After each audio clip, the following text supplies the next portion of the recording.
ഇന്ന് കേരളത്തിൽ ഏറ്റവും കൂടുതൽ വരുമാനം ലഭിക്കുന്ന ഒരു പഞ്ചായത്താണ് വടവുകോട് പുത്തൻകുരിശ് പഞ്ചായത്ത്. എന്നാൽ ഏറ്റവും കൂടുതൽ അഴിമതി നടക്കുന്നതും ഈ പഞ്ചായത്തിലാണത്.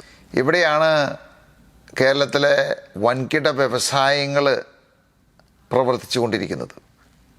കൊച്ചിൻ റിഫൈനറി, FACT തുടങ്ങിയ നൂറുകണക്കിന് വ്യവസായങ്ങളാണ് ഈ മേഖലയിലുള്ളത്. അതുപോലെ തന്നെ ബ്രഹ്മപുരം മാലിന്യ പ്ലാന്റ്, ഇതും ഈ പഞ്ചായത്തിൽ തന്നെയാണത്. ഇന്ന് കേരളത്തിലേക്ക് വെച്ച് ഏറ്റവും കൂടുതൽ ദുരിതമനുഭവിക്കുന്ന ജനങ്ങൾ ജീവിക്കുന്ന പഞ്ചായത്ത് കൂടിയത്. അതിനൊട്ടനവധി കാരണങ്ങളാണത്. ഒന്ന്, ഈ വ്യവസായങ്ങളിൽ നിന്ന് പുറത്തേക്ക് വരുന്ന വിഷവായു ശ്വസിച്ചാണ് ഇവർ ജീവിക്കുന്നത്. ഈ പ്രദേശം മുഴുവൻ വിഷമയമാണ്.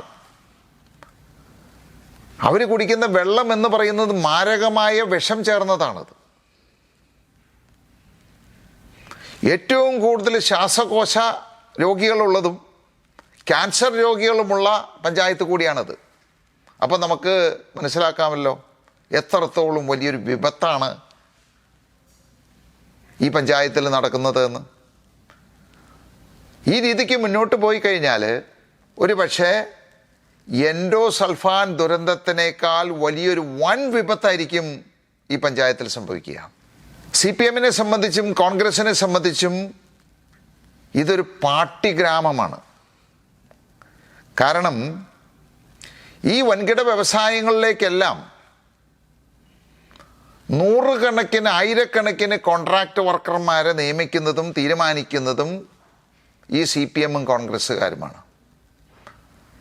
അപ്പോൾ ഈ പ്രദേശങ്ങളിലെ ജനങ്ങളെ ഒരു വീട്ടിൽ നിന്ന് ഒരാളെങ്കിലും ചുരുങ്ങിയത് ഈ കോൺട്രാക്റ്റുമായിട്ട് ബന്ധപ്പെട്ട് തൊഴിൽ കൊടുക്കണമോ വേണ്ടയോ എന്ന് തീരുമാനിക്കേണ്ടത് ഈ പാർട്ടി നേതാക്കന്മാരാണത്.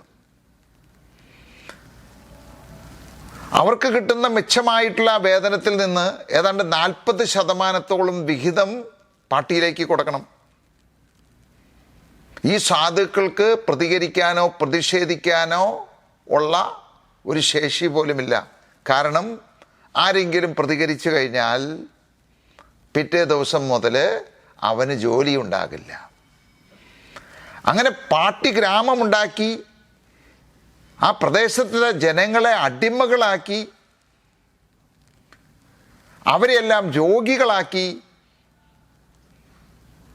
10,000-കണക്കിന് കുടുംബങ്ങളെയാണ് ഇവർ കൊന്നൊടുക്കി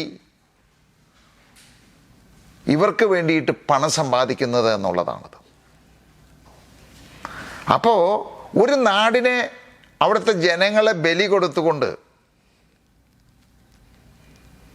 കോടികൾ സമ്പാദിക്കുന്ന CPM-ഉം കോൺഗ്രസ്സുകാരുമാണ് ഈ പ്രദേശത്തെ നിയന്ത്രിക്കുന്നത്. ഇതേ രീതിയിൽ പോയി കഴിഞ്ഞാൽ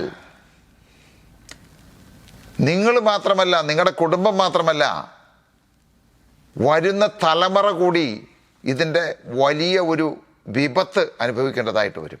അപ്പോൾ പ്രിയപ്പെട്ട വടവുകോട് പുത്തൻകുരിശ് നിവാസികളെ, ഈ വൻ വിപത്തിൽ നിന്ന് ഒരു മോചനമാണ് നിങ്ങൾ ആഗ്രഹിക്കുന്നതെങ്കിൽ 2020-യോടൊപ്പം നിൽക്കൂ. 2020-ക്ക് മാത്രമേ നിങ്ങളെ ഇതിൽ നിന്ന് രക്ഷിക്കാൻ പറ്റൂ.